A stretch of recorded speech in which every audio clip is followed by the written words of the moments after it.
In our headlines on this Tuesday afternoon, May 16th, here in South Korea. President Yoon Suk-yeol vetoes the Nursing Act, adding that the act itself looks to widen the divide between nurses and doctors in the medical sector. Also, on the local front, the value of car exports hits $6.2 billion in April, the highest on record for this month, amid demand for eco-friendly vehicles. And the latest U.S. report on religious freedom shows North Korea continues to commit atrocities against those who choose to follow a different faith.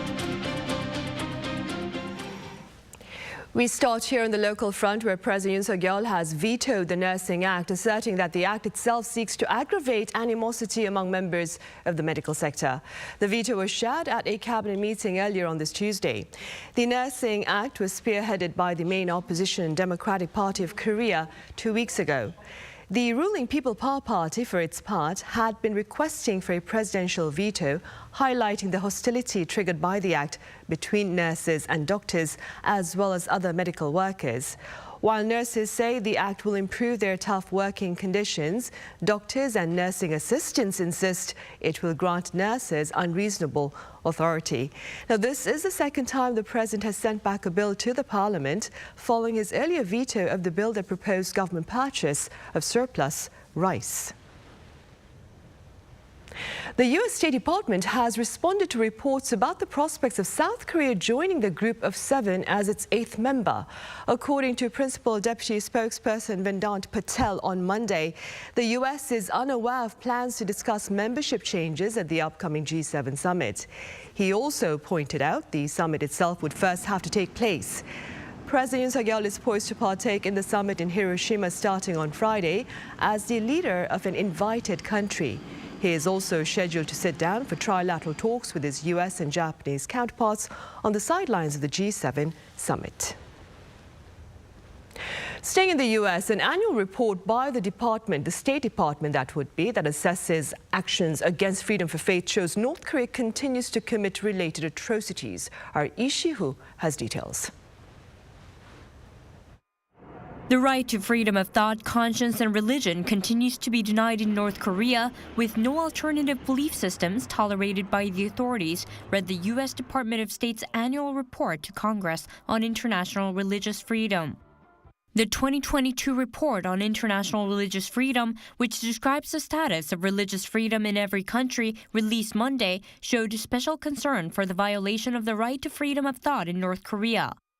It highlighted that the situation had not fundamentally changed since the publication of the 2014 UN Commission of Inquiry report on human rights in the DPRK, which found that authorities almost completely denied the rights to freedom of thought, conscience, and religion. It also said that the authorities in many instances committed human rights violations that constituted crimes against humanity. The regime reportedly continued to execute, torture, arrest, and physically abuse individuals for religious activities. It also notes that COVID-19 restrictions on travel to and from the country further reduced information about conditions, making details on cases of abuse and estimates involving religious groups difficult to verify. However, data was provided by the NGOs Korea Future, Open Doors USA, and the Database Center for North Korean Human Rights to show the severity of persecution of religious groups. As for China, the report cited religious groups, NGOs, and international media reports that pointed out that the government is continuing to assert control over religious groups and restrict activities it perceives as threatening to the state or CCP interests. The U.S. Department of State submits the reports in accordance with the International Religious Freedom Act of 1998. North Korea and China are on the Department of State's list of countries of particular concern. Lee Si-hoo, Arirang News. Back here in Korea, auto exports continue to beat the global market doldrums, with findings for April showing an impressive performance led by eco-friendly vehicles. Our Lee Soo-jin reports. South Korean car makers achieved record-high exports in April amid the nation's extended losing streak in overall exports. Data from the Ministry of Trade, Industry and Energy shows that the value of car exports last month totaled $6.2 billion. That's the highest on record for the month of April. The cumulative value of auto exports from January to April this year was also the highest ever, reaching a whopping $23.2 billion. Around 247,000 cars were exported in April, up more than 25% on year. This was largely driven by robust demand for eco-friendly cars in North America and the EU. Exports to North America surged around 53%, while the figure for the EU was up almost 30% compared to the previous year. The dollar value of total outbound shipments of eco-friendly vehicles surpassed the $2 billion mark for the third consecutive month, coming in at $2.05 billion, rising nearly 56% on year.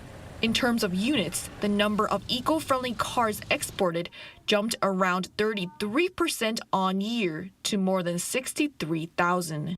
This comes as domestic eco-friendly commercial vehicles became eligible to receive subsidies under the Inflation Reduction Act with the U.S. Treasury Department's new guidance regarding battery sourcing. Domestic sales of eco-friendly cars were also up in April, increasing more than 13% from a year earlier to nearly 45,000 units. Meanwhile, car production was up by almost 25% to more than 380,000 units on the back of a recovery in the supply chain for related parts, such as automotive chips. The auto and auto parts industry's operating profit jumped nearly 82% on year during the first quarter, with sales in the auto parts sector surging 26%, the largest on-year rise out of all the business sectors.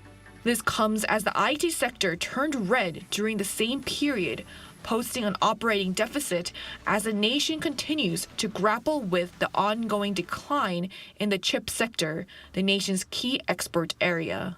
이수진, Arirang News. And export and import prices rose for the third month in a row in April amid a weaker Korean won. Data by the Bank of Korea on Tuesday showed the export price index standing at 117.92, up 0.1% on month. The average won-dollar exchange rate in April was 1.1% higher than in March, and officials say if this had not been the case, export prices would have fallen by 1%. Export prices of chemical and metal products soared in April, while agricultural goods and computer-related electronics dropped. Meanwhile, the country's import index gained 0.7% on month, led by the surge in the cost of mineral products.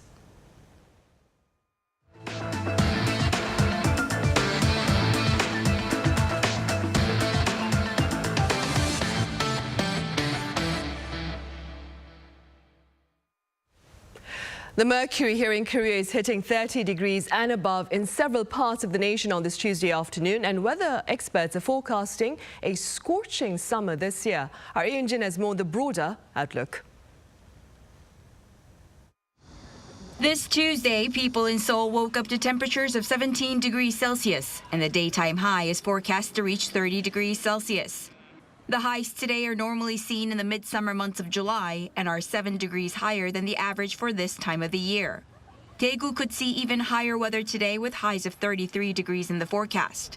According to the Korea Meteorological Administration, warm winds from the southwest will cause this heat to continue into Thursday in areas like the east coast of Gangwon-do province and inland areas of Gyeongsang-do provinces. Such unreasonably warm temperatures and near-record heat are being seen around the world. U.S. weather experts have warned that the chance of the El Niño phenomenon developing this summer is now over 90%. El Niño is where waters in the Pacific Ocean become much warmer than usual, causing searing heat waves and stronger storms. Global average temperatures could soar to record highs this year as a result. The high temperatures in South Korea are short of an official heat wave warning, as humidity levels are under 40%, making it easier for the body to keep itself cool. But with high winds expected in the mountains of northern Gangwon-do province this afternoon, the weather agency says there's a greater risk of forest fires. Yoon, Arirang News. And speaking about forest fires, it was about a month ago when such wildfires wreaked havoc in Korea's eastern city of Gangneung, prompting firefighters there to face the flames to save lives and property. Now, that being said, our Kim Jong-sil was recently in the city to cover their thoughts about their work and more. Firefighters are moving through the burning forest. The heavy smoke blurs their vision, making it hard to tell if there are any people. Here you see last month's wildfire that took one life and burned hundreds of buildings. And this is what it looks like now in one residential area where all 7 buildings were burnt to the ground. It was the strongest wind I've ever experienced in my life. The flames were leaping from here to there. So if you put them out in one place, they started to burn somewhere else. Everywhere was just a sea of fire. We asked him what drives firefighters walk into this sea of fire. We are scared too, of course, but there could be somebody who needs our help, so we go in. And all these buildings are people's property. We need to protect them. We don't go in alone, we always go in with teammates. Meet the firefighters of the Donghae Special Response Team, an elite unit that specialized in putting out wildfires. A 30-member team works in shifts of 10 people at a time. And each team moves together as if it were a single cell. Even on a day off, the firefighters train themselves so they can climb mountains, carry people, and control the water hose. In a rare moment of downtime, they play ping pong. This time, the losing team has to buy fried chicken. Captain Kwon Soon-bin is in charge of keeping these young firefighters safe. Since I'm the commander of the team, I have to make sure no one gets hurt on a mission. I'm most proud, but also worried when we go to the scene to complete our mission. But what's most important is their trust in each other. The firefighters here at Donghae Fire Station say they can go inside the fire because they trust their teammates. Spending 24 hours together on each shift, they say they watch each other's back at all times. These hidden heroes are on the watch even as we sleep. Kim Jong-sil, Arirang News, Gangneung. A quake measuring 4.5 on the Richter scale was detected in the EC earlier on Monday, and it's fueling much concern among experts here as they make note of the intensity of the latest quake and the frequency of these events. Our Lee Seung-jae reports. The magnitude 4.5 earthquake reported in the EC on Monday morning was the largest quake reported in South Korea this year. It's also the largest of the 16 total seismic activities reported in the region in 2023. Monday's earthquake was felt in most parts of Gangwon-do province and even in some parts of Gyeongsang-buk-do, Gyeonggi-do, and Chungcheongbuk-do provinces. And due to the frequent seismic activity reported in the area, the earthquake warning level rose from attention to caution. As of April, 13 earthquakes of magnitude 2 or higher have occurred in the area within 5 kilometers of the epicenter of Monday's quake. Those include a 3.5 magnitude earthquake on April 25th and one of 3.1 magnitude this past Sunday. Also, a 4.2 magnitude earthquake in 1996 and a 4.3 magnitude earthquake occurred in 2019 in the area close to the epicenter of this recent earthquake. While experts say they can't pinpoint the exact fault zone yet, given that a series of earthquakes have occurred in the same region, the possibility of a larger earthquake cannot be ruled out. They're also trying to figure out the fault zone based on the range of earthquakes being reported in nearby areas. Experts are also concerned that more earthquakes are taking place in a shorter period of time. They added that while more analysis is needed, earthquakes with magnitude 4 or higher may be all originating from the same fault zone.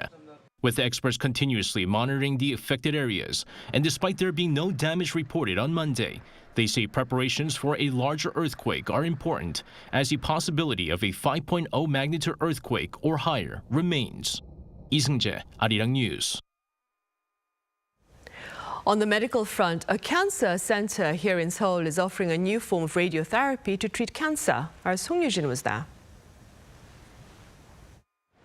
Cancer has been the #1 cause of death in South Korea every year since 1983. Doctors and scientists continue to work hard to develop more effective treatments, such as heavy ion therapy. Severance Hospital in Seoul is the first in Korea to use a heavy ion therapy device. So what exactly is heavy ion therapy? It's a type of radiation treatment. Simply put, we accelerate carbon ions, a type of heavy ion, make them into beams, and project the beams on the cancer cells to get rid of them. Carbon ions are heavier than protons or electrons used in conventional radiation therapy. This means they are more powerful and destructive to cancer cells. That's why experts say heavy ion therapy is 2 to 3 times more effective. The therapy center is divided into 2 sections. First, the accelerator. The device changes carbon gas into ions and accelerates them to up to 70% the speed of light, creating energy beams. The beams are then sent through these pipes to the therapy rooms next door. So patients lie down inside this 9-meter-long gantry, and the device projects accelerated carbon ion beams at the cancer cells to destroy them. Severance Hospital is the world's first to have 2 of these rotating gantries. Patients don't have to worry about moving around during treatment, which takes less than 30 minutes, as the gantries can shoot carbon ion beams from any angle. The center also has a device that projects the beams from above. The Heavy Ion Therapy Center opened in late April. Right now, the therapy is only available for prostate cancer patients, but the center plans to expand its treatment options soon. We are hoping to use this therapy on other types of cancer that are resistant to traditional treatments, like liver, bone, and melanoma. We believe heavy ion therapy could be a game changer. South Korea is now the 7th country in the world to possess a heavy ion therapy device. The battle against cancer is ongoing, but with this kind of cutting-edge technology, humanity is taking a step closer to victory. 송유진, Arirang News. Meanwhile, regardless of health, aging affects the mobility of joints and current medical treatment remains limited. But efforts nonetheless continue to better address the most common chronic joint condition. Our Chung Won-ju explains. Osteoarthritis, or OA, is a type of degenerative condition that develops as the cartilage deteriorates with age. 1 in 3 people over the age of 60 suffer from OA, but there is no fundamental cure. A South Korean bio company has developed a type of OA treatment by differentiating cartilage cells from a healthy person's blood cells. First, blood cells are made into what's called induced pluripotent stem cells, or iPS cells. iPS cells are cells that have been reprogrammed and have regained the capacity to differentiate into any type of cell in the body and can also become specialized cells such as stem cells. These iPS cells are made into cartilage cells. When cartilage cells are injected in the form of single cells, they disappear within a week but do not disappear when made into the form of a cell mass. The cartilage itself is in 3-dimensional form and is in a state that mimics a living body. In fact, when the same number of cartilage cells were differentiated into 2D and 3D cells, the 3D form showed better performance. This is the first time a cartilage cell treatment has been made with iPS cells. The newly developed treatment can be directly injected into the knee area. The research team confirmed that during experiments on animals, more than 30% of cartilage tissue was regenerated. The injected cartilage cells regenerate the surrounding tissue and damaged areas. First, it produces a lot of active biosynthetic substances. By stimulating the surrounding tissue, cartilage regeneration occurs indirectly. It also attaches directly to the defect and becomes directly involved in regeneration. Based on animal experiments, the research team plans to conduct human clinical trials early next year. The last resort for OA treatment is currently titanium artificial joint surgery. Commercializing a simple injection type of OA treatment would make treatment and recovery much more likely and accessible. Chung Won-ju, Arirang News.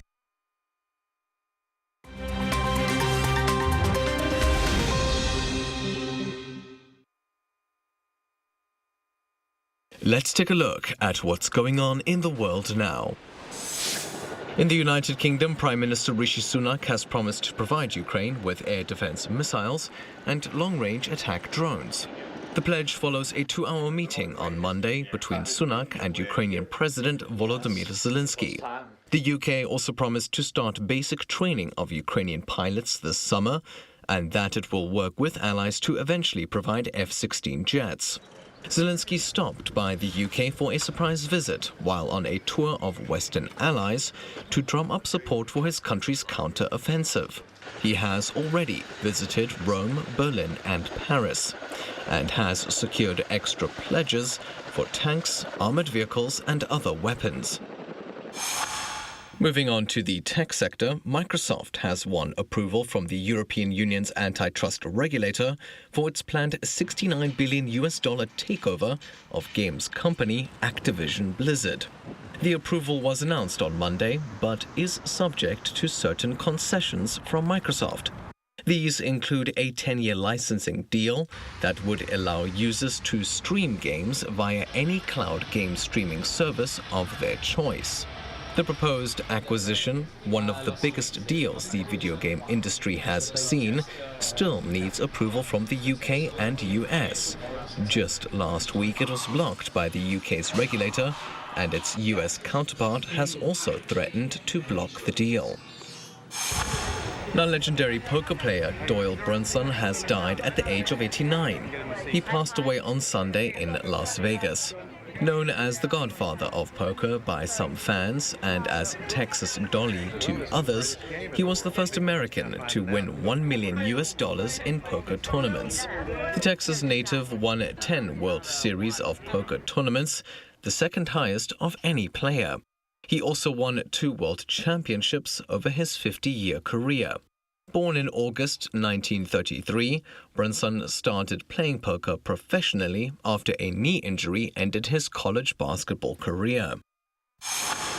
And finally, the 76th edition of the Cannes Film Festival kicks off on Tuesday. Taking place in the French coastal city, the 11-day event will see stars from all corners of the world make an appearance. The festival will open with the French-language film Jean du Barry, starring Johnny Depp. It will also see Jennie, a member of the K-pop group Blackpink, step onto the red carpet as an actress. She appeared in the American drama The Idol, which will be screened out of competition. Despite no Korean films being entered into the competitive part of the festival, 7 will be screened on the sidelines. There are 21 films in the running for the festival's prestigious Palme d'Or Award. Matthew Ashley, Arirang News.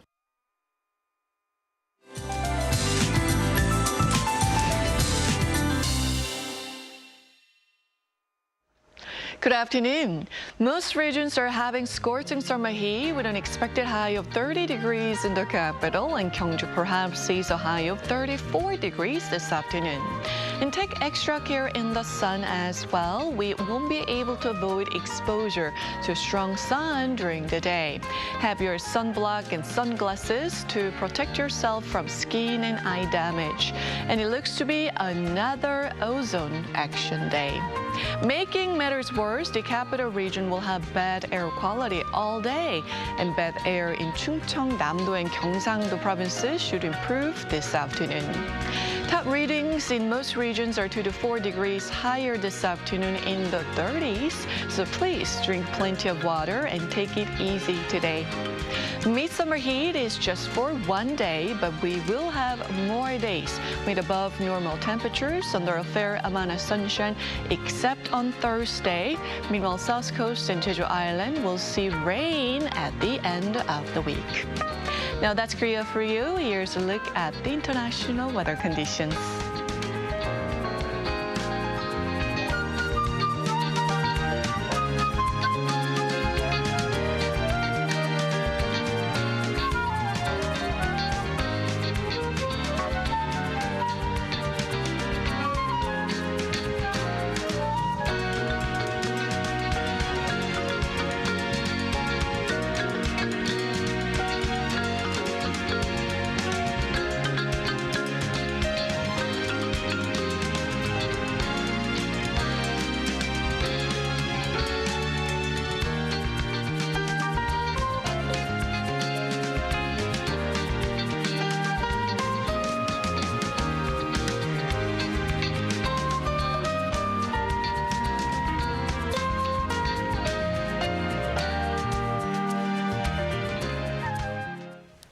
And those are the headlines at this hour, but do stay tuned for our panel session coming up right after this break. Thank you for now.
Loved and watched around the world. We want to make more animations to reach more children. Traveling time and space. Developing adventure and curiosity. Infinite creativity and hope. We want our children to grow up to be happy. Animation, watched by children all around the world. So that joy can be felt when our animation is watched. This is the reason we make animation and share with the world. K Animation, befriending children all over the world.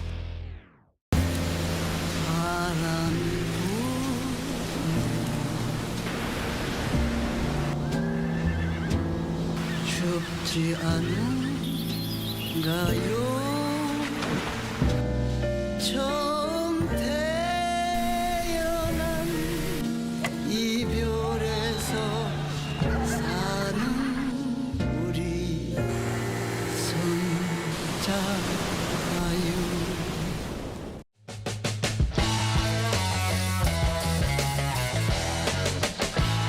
Contour the world, simply contour. India, the United Kingdom, New Zealand. Woo!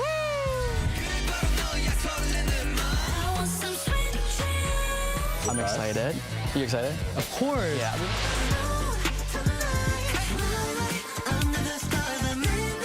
Music, start.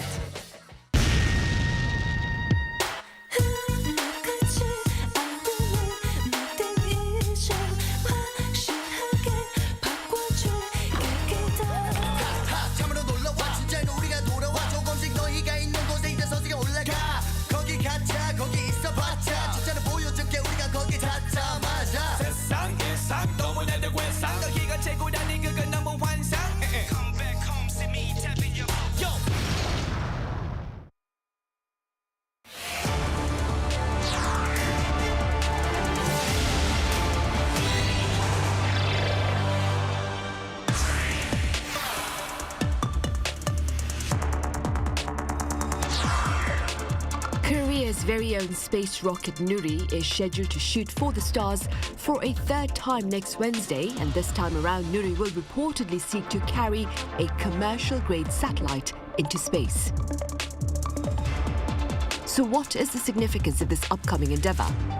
Why is the timing of the third launch different from that of the previous launches? And how many more launches are expected for Nuri?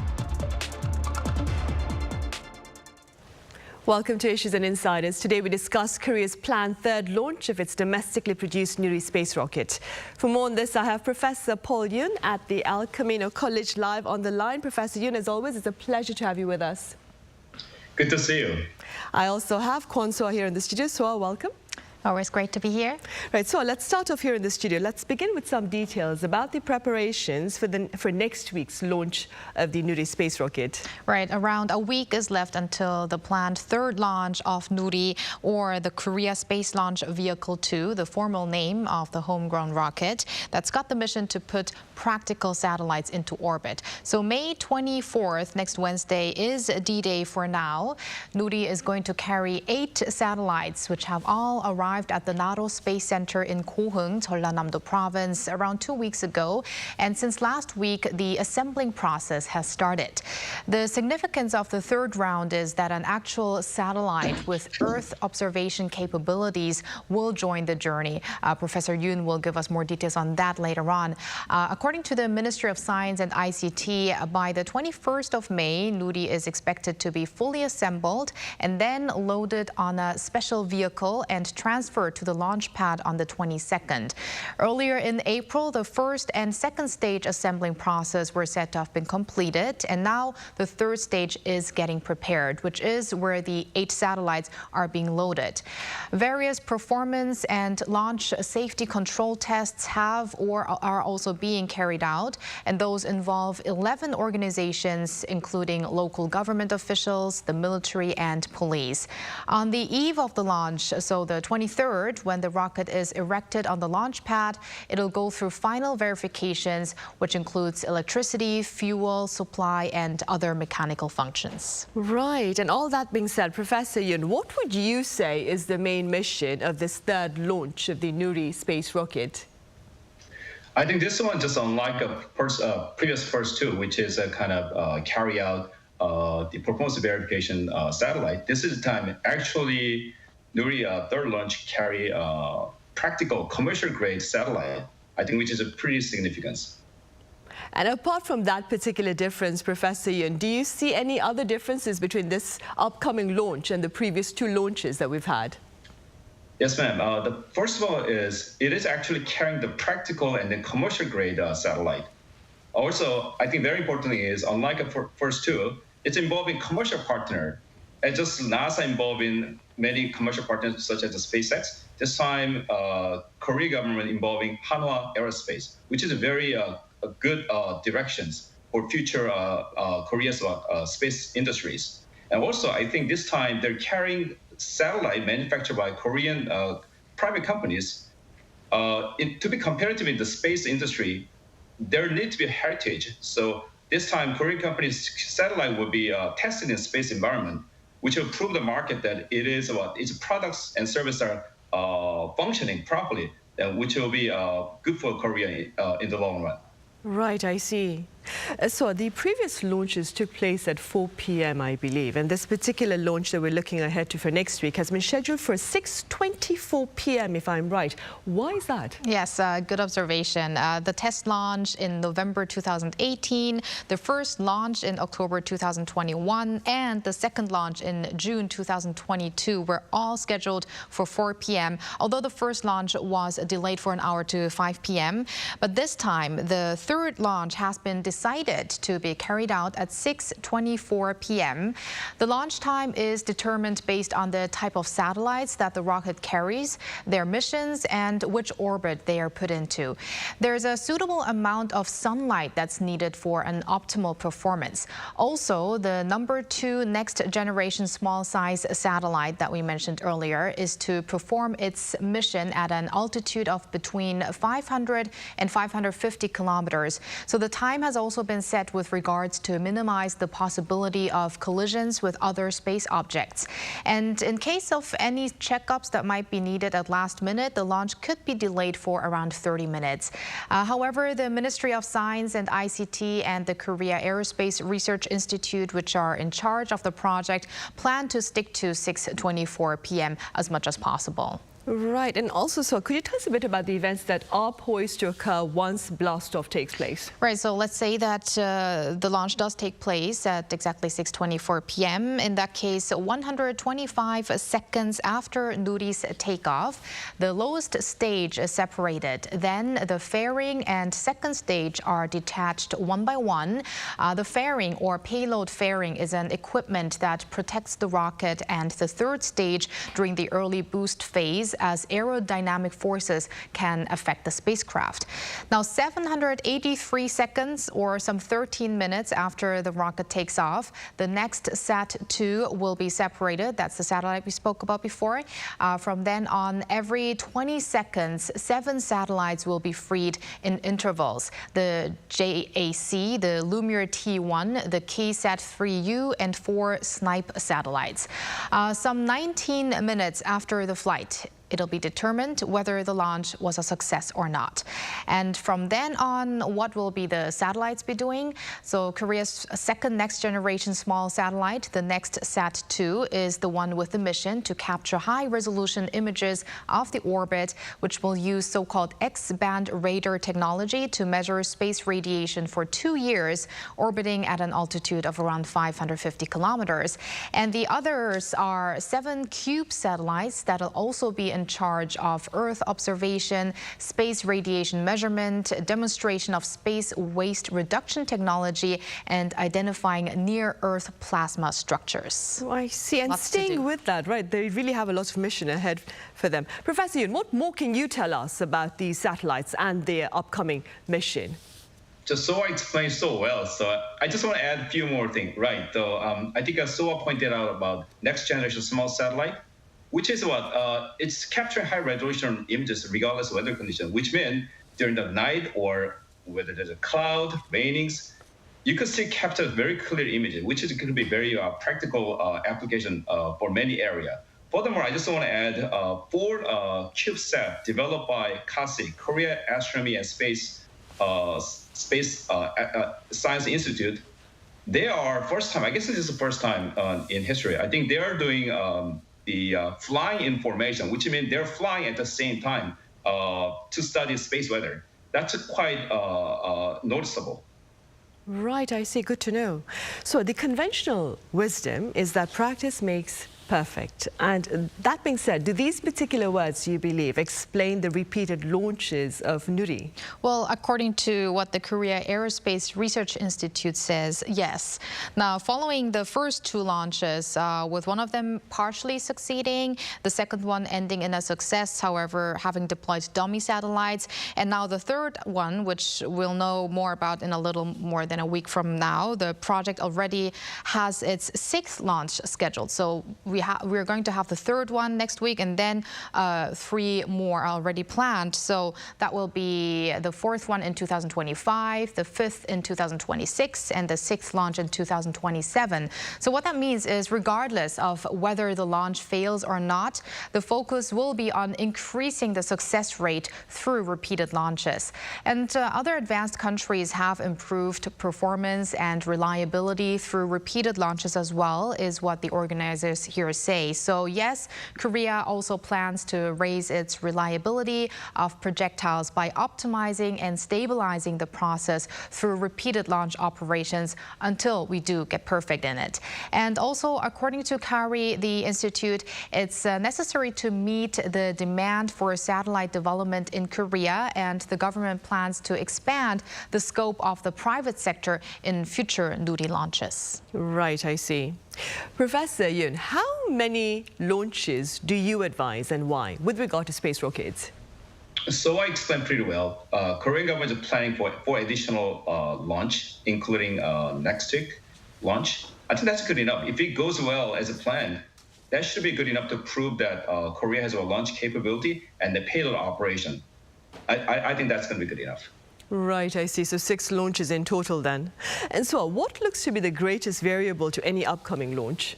I would say Mother Nature, because it's always difficult to predict the weather way beforehand when the date of launch is decided on. And also me as a former weathercaster have to say that it's always difficult. But end of May weather usually is pleasant. It's not the monsoon season yet. It's not too hot, not too humid. But this being said from a human perspective. Now for Nuri, what matters in particular is the wind factor. And that not only on the level we feel, but also the wind high up there. In fact, winds are stronger the further you go up. And according to researchers participating in the launch, rain is not really a big problem. It does not need to halt the launch, but lighting along with rain could become an issue, and that because for the safety of the workers on ground. So the speed of the wind will be thoroughly checked in the morning of the launch. That'll determine the launch time or even day. And as I said earlier, the launch could be postponed or also pushed forward for around 30 minutes. But beyond that, the organizers would rather postpone the date itself. Now, the Nuri Launch Committee has set a time frame of May 25th to 31st, keeping unfavorable weather conditions or other issues in mind. Right. Professor Yoon, so we are now counting down roughly about a week to Nuri's 3rd launch. And all that being said, what are some of the remaining tasks ahead, do you think? As Soa pointed out, I think weather might be a factor. I know that the so far first stage and second stage is kind of put together. Now, all the 8 satellites, their environmental tasks must be completed by now, I assume. And then once that's completed, they'll be mounted to the 3rd stage, and then all stage 1, 2, 3, we put them together, and then make sure, it's always important to make sure that everything is all done right. Then, once the weather is good, then I think Korea started counting 3, 2, 1, and then lift off the Nuri rocket. And we'll keep our fingers crossed, of course. So, meanwhile, what are some other interesting aspects with regard to this upcoming launch? Well, apart from the fact that this time we're focusing on the practical satellite mission, not just the actual launching of the rocket, for the first time, Hanwha Aerospace, chosen as a private partner of the project, is participating in the launch, which Professor Yoon also earlier mentioned briefly. The firm managed production and helped in preparing for the 3rd launch. More specifically, Hanwha Aerospace is in charge of growing the project into a system integration company that's able to oversee the entire launch process. So this is also in line with what I mentioned before on the government's plans to expand the private sector's role in upgrading Nuri. And Hanwha Aerospace will be taking part for the upcoming launches until 2027 as well. Right. Meanwhile, Professor Yoon, moving ahead then, what can you share with us about Korea's lunar probe Nuri and its latest images of craters on the moon? I think the world is watching, and the world is finally relying on the science information that Korea is providing. That's, I think, very significant. And then the amazing images about lunar valleys and craters, that could be very astonishing. And the future mission of the Korea's lunar mission, but also NASA will use this image for preparing the future mission. So I think that's very significant. What more can you tell us, Professor Yoon, about Korea's mission with regard to the moon? When are we planning to put a man on the moon, do you think? Or what are the prospects with that regard, with that ambition? That's a very good question. Last month, the President Yoon and the Vice President Harris met in the Gaba Space Flight Centers. Korea is planning to go to the moon. President Yoon says Korea will go to a step on the moon by 2045. And I think it's very aligned with the NASA's mission to go to Mars too.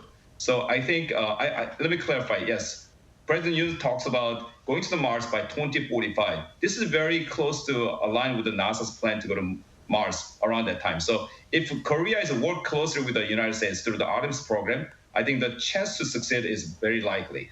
Right, and expanding on what Professor Yoon has just said, Korea and the U.S. have signed a space deal. This was signed during President Yoon Suk-yeol's state visit to the U.S. in late April. Could you tell us a bit more about the agreement made? Sure. So envisioning a space alliance, South Korea and the U.S. have agreed on deeper cooperation in outer space. The Korean Ministry of Science and ICT signed a joint statement with NASA that agrees on cooperation in space exploration that will solidify partnerships in space communications, navigation, and research on the moon. And also, as Sunny mentioned, the pact was agreed during President Yoon Suk-yeol's state visit to the U.S. last month, where he made a tour at the NASA Goddard Space Flight Center in Maryland. And President Yoon there voiced his hope for CASA and NASA to begin joint research and development programs as partners and establish communication channels for active exchange of people, information, and knowledge. CASA is the acronym for Korea Aerospace Administration, and I believe Professor Yoon will tell us more about that. Right, actually, maybe he should, right? Professor Yoon, so Korea, as Seoul has just mentioned, spoke about setting up its own version of NASA called CASA. What are your thoughts on this venture, and what are some of the essential factors to consider? I think this is maybe what NASA, I think that NASA might be a good example. So by studying what NASA does, Korea can learn about how the future, the Korea space mission could be proceed. So yes, closely watch what NASA does. And then also President Yoon point out, and then Vice President point out, strong collaboration between two nations. Then through this collaboration, I think naturally Korea's space the agency will be formed appropriately. Professor Yoon, at this particular point in our discussion, I'm going to give you another impromptu question. Many do question about the importance of space exploration, especially given the challenges here on Earth with regard to climate and poverty, of course, disease and so forth. What do you say to these people? Space exploration is a way to solve. I think the Vice President Harris point out pretty well. She emphasized multiple times during the meeting with the President Yoon and that got us as the flight space centers that we are facing a climate crisis. So I think through utilizing the space, we could more proactively respond our climate crisis at this point. So I think I hope that Korea's role. Korea has a very advanced the satellite manufacturing. Also, Korea has a launch capability. Korea's role will be more, I think, more increased in this our human effort to try to deal with this weather crisis. Right, I see. And so, meanwhile, what more have officials here shared with regard to our upcoming plans of setting up a space agency similar to NASA? Right. Good that you mentioned upcomings, because I thought maybe some of our viewers might think CASA already exists, but it is in the planning to be established, and it's one of the ambitious plans of the Yoon Suk-yeol administration. And something interesting in regards to the payroll system for people or officials that will be working at CASA is what an official mentioned. The salary cap is expected to go beyond that of public officials, and there is probably going to be some incentives in regards to officials that work there and make technology advances and so forth. And the agency, therefore, may also become a kind of model organization for structural reform in the public sector, is what the leader of the preparatory team, in fact, said.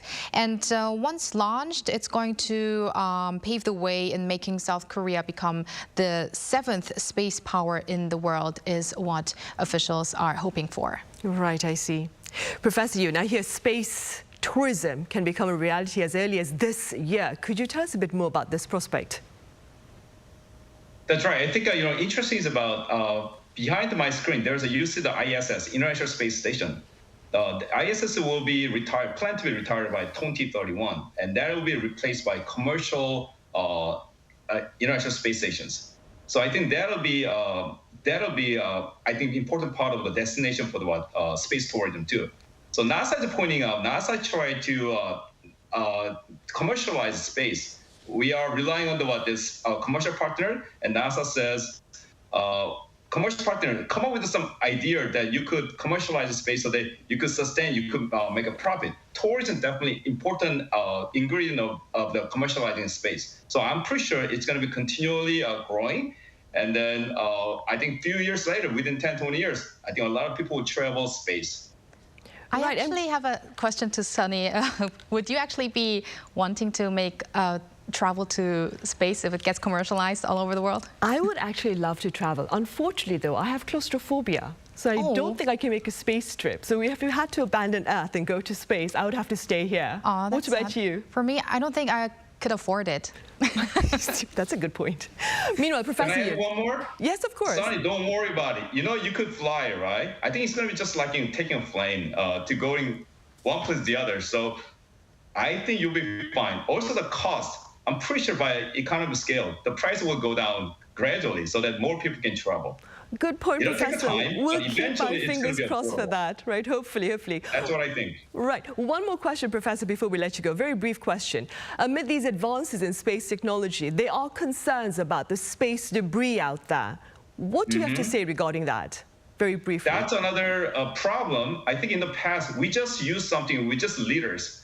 We didn't have a chance, we didn't know how to clean it up. But now we are more conscious about cleaning up space environment because we are sending out more stuff. If all the space debris, they're traveling really fast. If you collide, it's going to be very disastrous. So I think now on, we need to make a satellite which is more user-friendly. One of the actually satellite launched by the the Nuris has a capability of bringing the CubeSat at the end of the lifespan coming back to the atmosphere so that it kind of clean up itself so that it doesn't become a debris in the space. I think that's very important. So now on, in future space exploration, I think we are more to be environmentally more conscious, and then we have to continue work together to reduce the space debris. I see. Well, it's good to know that. All right, Professor Yoon, as always, thank you so much for your time and your thoughts today. Thank you. And so here in the studio, thank you very much for your input today. My pleasure. Right, well, that ends this edition of Issues and Insiders. Do join us again same time tomorrow. That is Wednesday. Thank you for watching.